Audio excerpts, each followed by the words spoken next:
All right, and welcome in, everybody. Hope y'all are having a fantastic, fantabulous, awesome, freaking day. My name is Garrett Shoemake, and this is the Shoemake Take coming at you with my Week 15 predictions. And if you want the most accurate, detailed predictions, I am your guy. Week 15 is going to be one interesting week. The slate for me is not as good as Week 14, but there are a lot of games here that are, like I said, interesting. Like the storylines, what's going on within the games. For example, Colts Seahawks. Normally that game would be, oh yeah, Daniel Jones done for the year. Seahawks should stomp them and win. But Phillip Rivers is back. So that makes this game interesting. Then you have Bucks Falcons, which currently is going on right now as I'm recording. The Bucks just took the lead. It is now 22-14 over Atlanta. And Atlanta right now is absolutely decimating themselves with penalties. They've had so far, halfway through the third quarter, at this point, 16 penalties, which, holy undisciplined, is that bad. But other than that, Saints-Panthers is another divisional game. So, the NFC South is completely duking it out this week. So, that's what I mean when I say all of this week. Week 15 is very interesting compared to a bunch of high-quality games. So, other than that, there's a lot of parallels. And this might be the hardest week picking my top 5 games because there is simply way too many. There is simply way too many that could qualify for the list. And one of them, actually, I'm surprised, made the list, but after I did some more research on it, it actually made a lot of sense for me to put it into the top 5, as we'll get to. It's my game number 4 on the list. Number 5, though, I will tell you a little bit of a spoiler. It's Chiefs-Chargers. I really didn't want to put the Chiefs in again. And the thing is, this game really felt like a cop-out. It felt like the one I had to use. It was, on paper, the best game left out of all the rest because their other top games were in already for me. But I put it in. I think it's still going to be a good game outside of how I feel about it being in the top 5. But that's just my feeling on it. It is what it is. It was so hard trying to pick one. The first 4 I was finally able to settle on, and that 5th one was just, I was trying to write my script this morning, and I'll tell you real quick. And it took me almost an hour just to decide on this game. It almost took me an hour just to pick my 5th best game of the week to put in this video. So there you go. That's how much I was trying to get this figured out. Way longer than what I wanted to. But let's continue. Because last week, picking predictions, I went 10-4. So another fantastic week from me. I'm going to toot my own horn. Beep, beep. And that brings me to 128-78. Again, 128-78. That's currently 62% at the moment. So I want to get that 62% up, but 128-78 is nothing to be disappointed about. Other than that, teams on bye week. No more. The segment of teams on bye is going to be out of here for the rest of the year as every team has concluded their bye week and have had it. These next few games is going to be all straight 16-game slates for the rest of the year. That's exciting. That's more games to talk about, more things to look at. That's always fun for us football fans. So, with that being said, it is time to give you my picks and predictions, starting with my top 5 games of the week. And as we always say, it is time to let it preview. Starting with the first game, number 5, Chiefs-Chargers. Chargers at the Chiefs, excuse me. This is Patrick Mahomes' last chance at a potential playoff berth in for the Chargers. They're trying to get their 10th win and further solidify their playoff spot.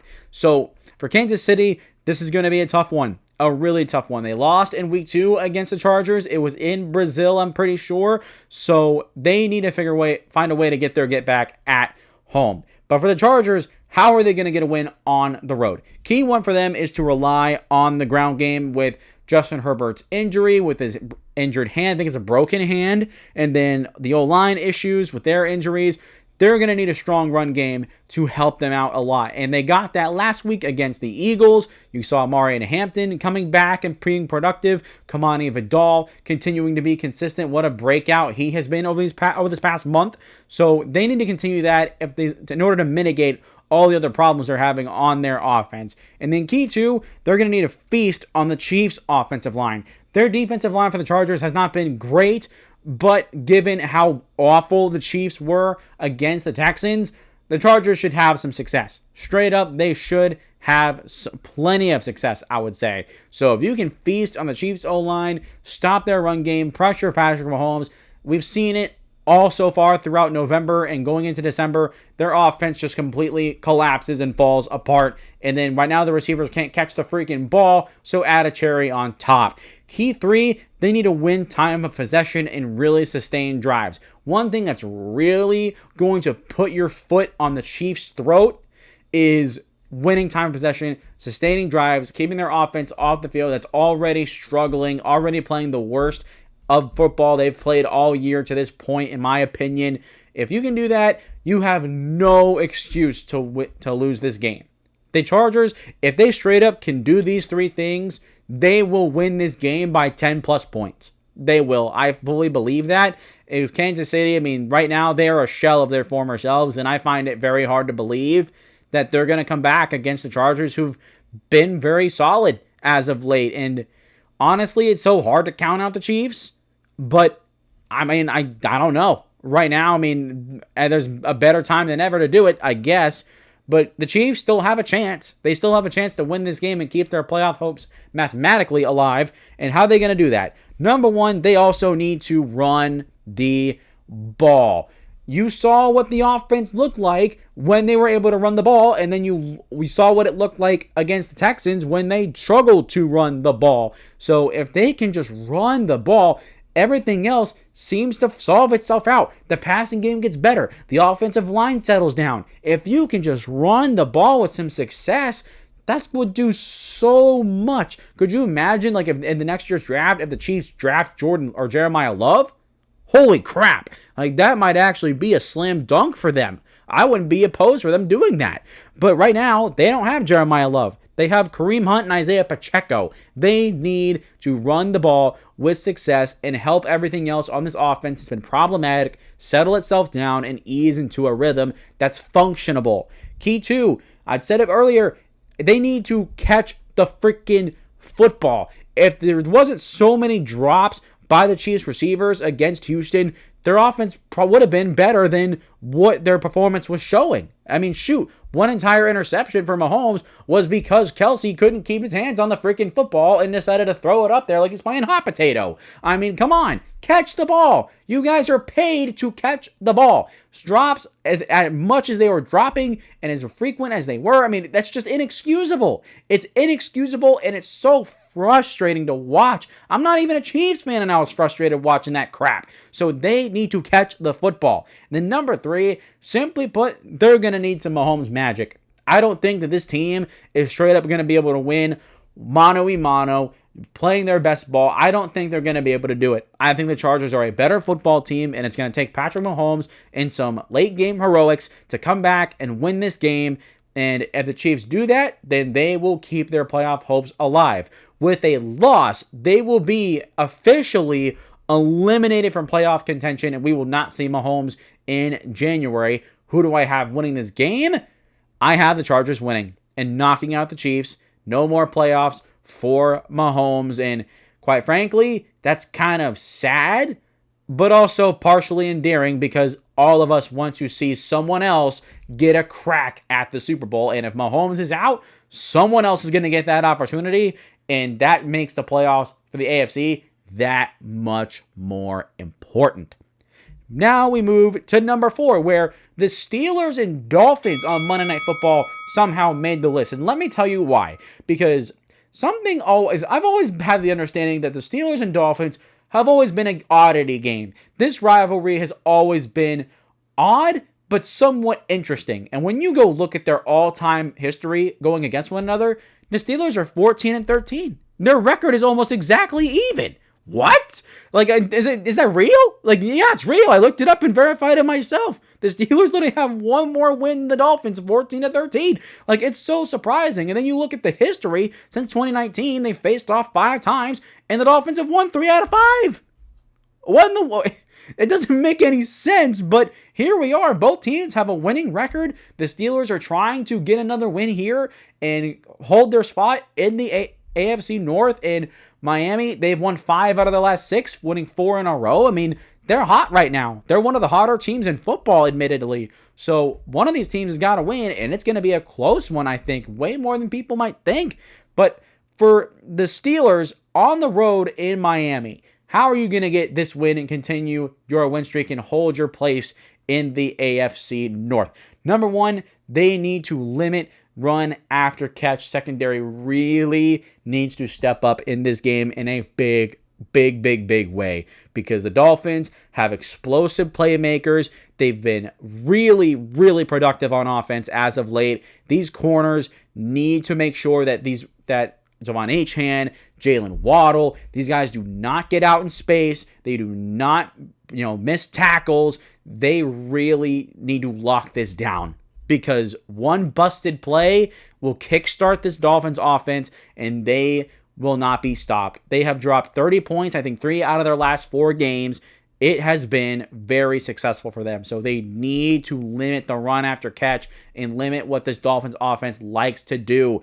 Number 2, they need to distribute the ball. Again, just like last week, you saw the success they were able to have on offense, and part of that has to do with diversifying their team, giving everybody the ball, throwing the kitchen sink. Why not? The Steelers, other than DK Metcalf, don't have a consistently reliable, strong weapon, but they have playmakers. They have guys that can make a play or two during a game. So if you get all those guys involved, the offense should continue its productivity. And you saw that with how often they were able to hit chunk plays down the field, how consistent they were in sustaining drives and just moving the ball in general. So they need to continue to do that. I think that'll help them out a lot. And then key 3, they need to win in the red zone. Probably the best part of the Dolphins defense, which has been pretty mid to below average all year, is their red zone defense. They're top 5 in the NFL. They need to convert on these opportunities. They need to get touchdowns where it's going to be the most difficult for them in this game.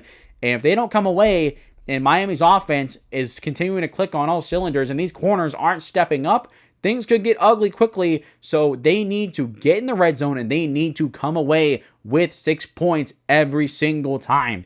And then key number 2, wait, no, never mind. That's the 3rd key for the Steelers. I'm getting ahead of myself. So with that being said, now let's jump to Miami. Now let's get to their 3 keys and get back on track. Key 1 for Miami, Devon Achane explosion. Devon Achane needs to carry this game. He needs to be great in the run game, great in the pass game, and what I want to see them do is I want to see them check it down to him, pitch him out, get Devon Achane in space. Same thing with Jalen Waddle. You get your explosive playmakers in space and let them go make plays after the catch, which is why it's so important for the Steelers to stop that, because that's what the Dolphins like to do. And when you do that, what are you doing? Which is key 2, you need to challenge these Steelers corners, not just into cover one-on-one, cover for a long time downfield. No, you need to challenge their physicality. You need to make them try and make tackles in the open field. You need to try and play them sideline to sideline, down end zone to end zone. You need to challenge these corners and test their discipline, because the Steelers corners have not been very disciplined. And if you can get one over on them, but many more will come after that. So being able to get Devon Achane in space, get him to explode, really challenge these corners to be physical and be disciplined in their approach. And maybe you can break a couple and that will work in your favor. These 2 keys kind of work hand in hand.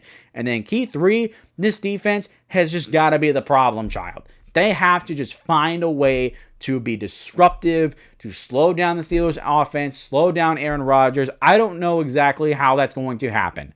I can't really say, they need to stop the run or stop the pass. They just need to find any type of way to disrupt Pittsburgh and Aaron Rodgers, whether it's getting a couple takeaways or it's winning on 3rd down and not letting them sustain drive, limiting the chunk plays.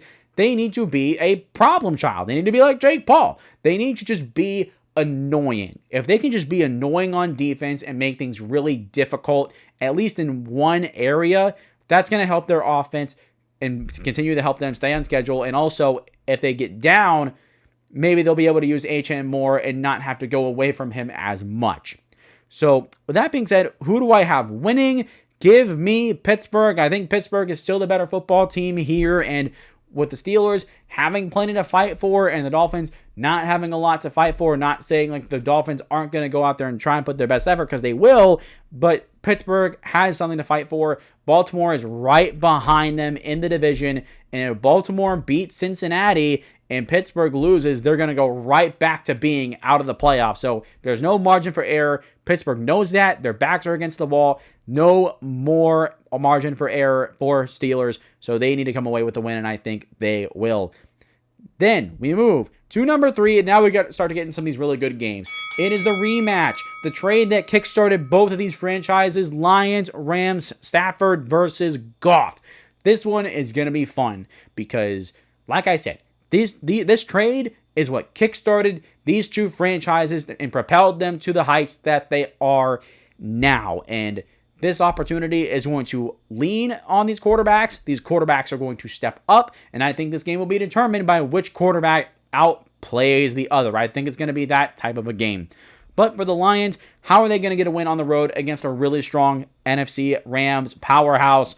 They need to get balanced ball. They need to play balanced ball, run the ball well, throw the ball well. One thing the Lions have struggled with is being able to do that in certain games. That's why they've lost more. With their offensive line not being as consistent, when you slow down the run game, the offense struggles, and they need to really make sure that both parts of their offense are running smoothly, because so far they haven't shown that they can consistently adapt and produce when that's not the case. So right now, in a game like this against a really good opponent, really need to make sure that's going in their direction. Number 2, they need to get Stafford on the ground and back him up.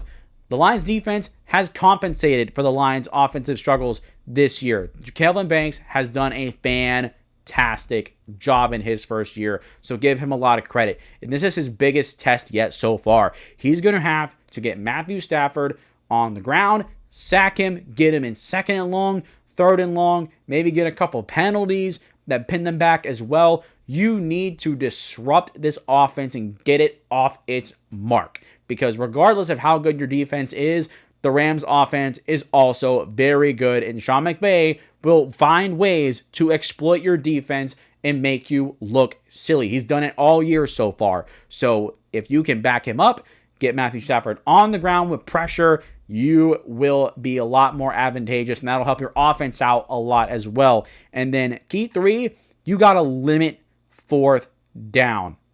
You have to.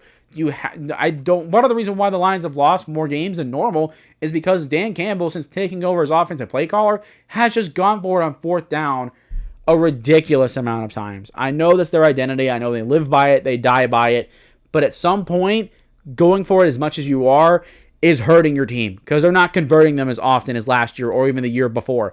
They need to not get in 4th down situations and go for it. If you have a time to take 3 points, just take the 3. If you have to punt, just punt and pin this offense back and give a more favorable scenario for your defense. That's all you need to do. I get there will be times where you will need to go for it on 4th down, but I swear to God, they need to not do it as much as they are, because it is playing a role in their team and their struggles. It is hurting them because they're not converting. So they need to limit getting on 4th down, and the best way to do that in turn is to win on 3rd down. You win on 3rd down, you limit those opportunities in those high pressure situations for yourself and for your entire football team. So with that being said, for the Rams, how are they going to get a win? Key one for them, they got to use the pass game to set up the run game, because the run defense for Detroit is a lot better than their pass defense. But also, I expect Puka Nacua and Devontae Adams to have some success against some Lions corners that have been in and out of the lineup with injuries, that have struggled, been inconsistent.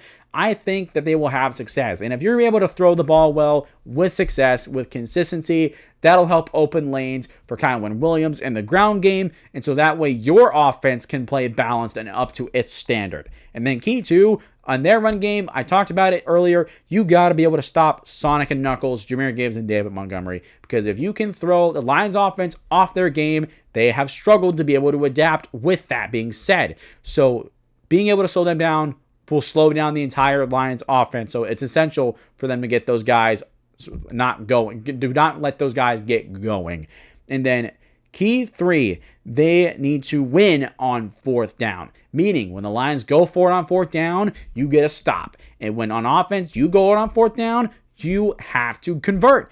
I mean, here's the deal. If you can get more fourth down opportunities for your offense where it makes sense, it's advantageous for you, and you can convert on those, and conversely, when the Lions are going for it and you can get a couple of turnover on downs, that's going to swing a lot of momentum in your favor, because turnover on downs, well, they don't count as turnovers. To me, that's still a turnover. That's still a turnover. You're giving away the ball in a spot where you don't want to be in. I mean, shoot. I mean, if you're in fourth down and you're at midfield and you don't get it, I mean, what? You're giving the offense a free 30 to 40 yards possibly, instead of punting and pinning them back deep and giving a more favorable situation for your defense to handle and make them have to drive the length of the field. So winning on fourth down, absolutely essential for the Rams. Who do I have winning?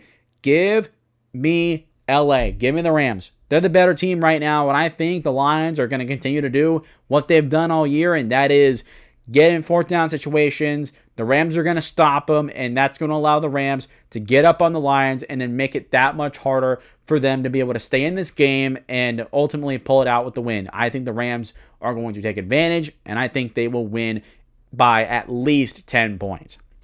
Now we move to number 2, Packers Broncos.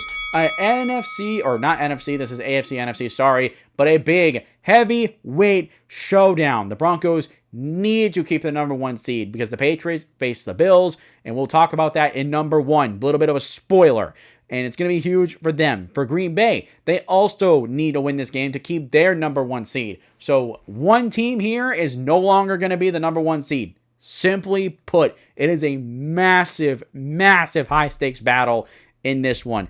For Green Bay, how are they going to get a win on the road against Denver? Key 1, quick game, quick game, quick game, quick game, quick game. The Broncos defense is phenomenal. And how are you going to slow them down and have some success? You need to be able to hit early, hit often, just simple dump-offs, quick reads, get Jordan Love comfortable, and also keep him away from the Broncos pass rush. If you can do that, that'll slow them down and make it easier for you to execute on offense. And then key 2 for them on defense, take away the deep shots. This is something I've talked about numerous times with the Broncos offense, is they are at their best when they're taking shots down the field. They like to do it. They like to scheme them up. And the thing is, while they don't happen often, the Broncos hit on them more often than they don't. So being able to limit those and really challenge Bo Nix to drive the length of the field will help your defense out in keeping them contained, and maybe you get a couple plays that go in your favor. And then key 3, they need to pressure Bo Nix. They need to get after him, challenge his offensive line, which is good for Denver. And here's the thing. If you can prevent those deep shots, and better yet, these corners can step up, cover one-on-one, and let the Packers be able to blitz, get some more pressure than they normally would be able to get against the Broncos offensive line. Maybe you can force Bo Nix to roll out, make a mistake, throw an interception, or maybe force a fumble from a running back. I mean, if the corners can step up in this game and really prevent the deep shot down the field, that will allow the Packers to generate a lot more pressure and create more advantageous scenarios to get pressure on Bo Nix. Then you go to the Denver side of things. And number 1, they got to be able to pressure Jordan Love. One thing that the Packers have been able to do good at as of late is their offensive line stepping up big time. Jordan Love is playing his best ball he has all year at this point, and that is exactly why. So being able to feast on him with a very talented Broncos defensive line, you need to get after him. And conversely, you get him uncomfortable, he will make mistakes. He is a lot more turnover prone than Bo Nix. So a turnover is way more likely to happen if you can get pressure on Bo Nix or pressure on Jordan Love compared to the Packers getting pressure on Bo Nix. And then key two, if you can get takeaways, you need to capitalize. The Bears were able to pick Jordan Love off once in their game last week, but they could not get a touchdown and really make that interception hurt. If you get a takeaway, which they don't turn the ball over often anyways, in general, like I know Jordan Love is more turnover prone, but that doesn't mean the Packers are bad at turning the ball over. They're the best in the NFL, I think, at turnover margin. So when you can get one, not only are they rare, you need to come away with a touchdown. You need to get points and really make those turnovers matter. You cannot be like the Bears where you get a big play and it's inconsequential. You cannot have that. This is a strong football team and one that Denver is not on paper equipped to go toe for toe with in most situations where they've been in all year long. And that leads me to key three. The offense needs to show out big. We need a strong, full, complete offensive performance from this side of the ball. They cannot try and drag the Packers through the mud and win late with some late game heroics. No, that's not going to work. This is not a team that's good enough to, or bad enough to be bad enough. They're not. The Packers are too good. This is the best, closest, best team the Broncos have faced all year long to this point. They're not going to be able to win how they've normally won their games against lesser competition. Their offense is going to really need to show up. I'm thinking about the Giants game, the Cowboys game. They need to play a complete brand of football that really challenges Green Bay. The only way you're going to be able to beat them is by challenging them and really punching them in the mouth. You're not going to be able to drag them through the mud and win this in a close scoring affair. You're going to need to step up on offense and score some freaking points. So that is my key for them. My keys for Green Bay. Who do I have winning? Give me Green Bay. I think with the Packers offense playing the best it has, the Packers overall playing their best football right now, I think that they will take advantage of a Broncos offense that has been prone to slowing down, has been prone to sputters, and I think that they will keep their number one seed. Right now, if Denver, if they lose, I mean, sure, they might drop to like the second or third seed. The Packers, a loss could drop them down really, really far. So a loss is going to mean so much more for the Packers than it is for Denver, and I think they realize that. They know that. Kind of similar, like I said, with the Steelers Dolphins and the Steelers situation. I think the Packers are going to come out with a huge win on the road. And then now we get to number one, Bills Patriots, the rematch. Now we get into it. Can Vrabel secure the AFC East, which he would with a win? Then that would be massive for the New England Patriots. And also, another note, Mike Vrabel, absolutely fantastic after the bye week. That has been documented numerous times. As a Titans fan, I know it personally. So the Bills have their work cut out for them, and now they're on the road. How are they going to pull off an upset and keep their divisional hopes alive? Well, key one is they have to just find a way to disrupt the Patriots offense. I don't know how that's going to have to be, but the thing with the Patriots, why they've been so fantastic all year long, is not because they've been super flashy, super explosive. No, it's the same thing with the Patriots of old, with Tom Brady. Their offense is good because it's efficient. They move the ball well. They run the ball well. They win on first down, get in third and shorts. They don't get backed up. They score it when they get into the red zone. They come away with touchdowns, not field goals. They are efficient as all get up, the most in the NFL. They're the best, most efficient offense in the NFL in that regard. So you need to find ways to get that out of their rhythm. You need to disrupt them, whether it's a couple turnovers, which would be fantastic, or talking about, getting them in third and long. Maybe they get a couple penalties. You capitalize on those. And with the turnovers, that leads to key two. They got to win the turnover battle. I mean, the Bills have been night and day when they win and lose it.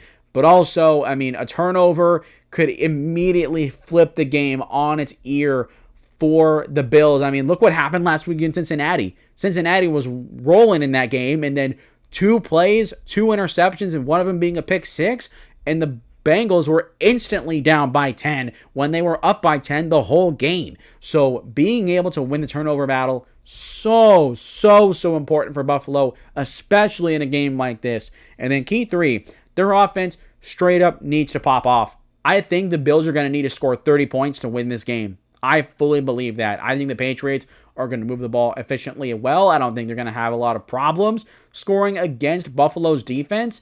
And Josh Allen is going to really need to step up, put this defense on its heels, and that will in turn cause the Patriots to have to put pressure on Drake May in order to keep up with that. The Bills are going to have to drop 30 points to win this game. And while I was making the script, I was kind of iffy on that because 30 points is a high threshold to reach. But now that I'm saying it out loud, I feel more confident in that. If the Bills don't score 30 points, they're not going to win this game. They don't have a chance. And with a good football team like the Patriots that play so consistent and play technically sound, you need any opportunity you can to put them on their heels and put pressure on them.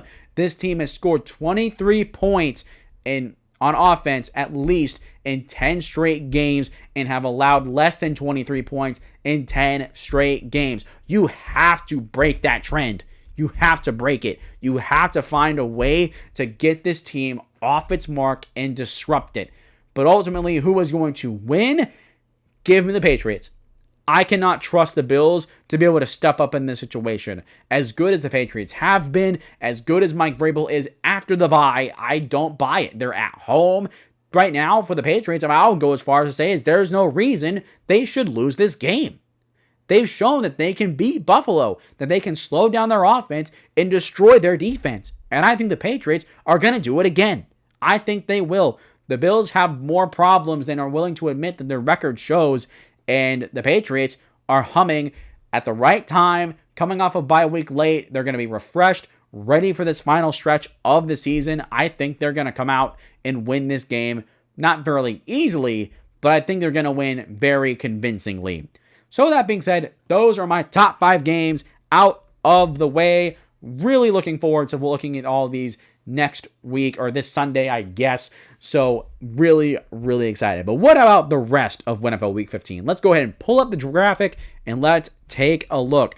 Falcons Bucks Thursday Night Football. I don't know what the score is now at this point, now that I've been recording for a while, but giving the Bucks to win this game, I think they're going to bounce back big time after losing to the Saints. They're not going to lose to another bad NFC South opponent. Give me Tampa. Bengals Ravens. Teeter-totter this on a while. Absolutely impossible to come up with a solution for a minute, but give me Cincinnati. As much as I don't want to count out Baltimore, right now, I mean, I don't believe in it. I don't believe in Baltimore right now. It sucks, and I originally was going to pick Baltimore, but the more I thought about it, the less confident I felt in them. If they had won last week against Pittsburgh, I would pick them to win this game, but the Ravens on offense they've been too inconsistent. They've been too problematic in this defense. I cannot trust them to step up against Joe Burrow. They're not. They're not. Joe Burrow is going to cook them straight up, and that's going to put more pressure on Lamar and put him in a situation that he's not suited to be in, which is to throw the ball a whole bunch and the run game being absolutely eliminated. So the Bengals are better equipped to win this game than Baltimore, and that's why I have them winning. Raiders Eagles. Give me the Eagles. This is a perfect get-right game for them. They've been awful these past few weeks, and the Eagles are at home against a bad football team. Here's a great way for your offense to get back on track, for your defense to get some good wins and look better themselves. This is a perfect get-right game for Philly, and they should win this one. Cardinals-Texans. Give me the Texans.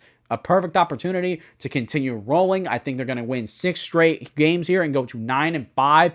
And after starting 3-5, secure another winning season. Mark that 3 straight for Houston would be absolutely massive for them and for the Cardinals. I mean, at this point, they're dead. They're absolutely dead, and I have no reason to pick the Cardinals anymore until they pull off an upset. Sorry, Cardinals fans. I just can't see it. Now, Commanders, Giants.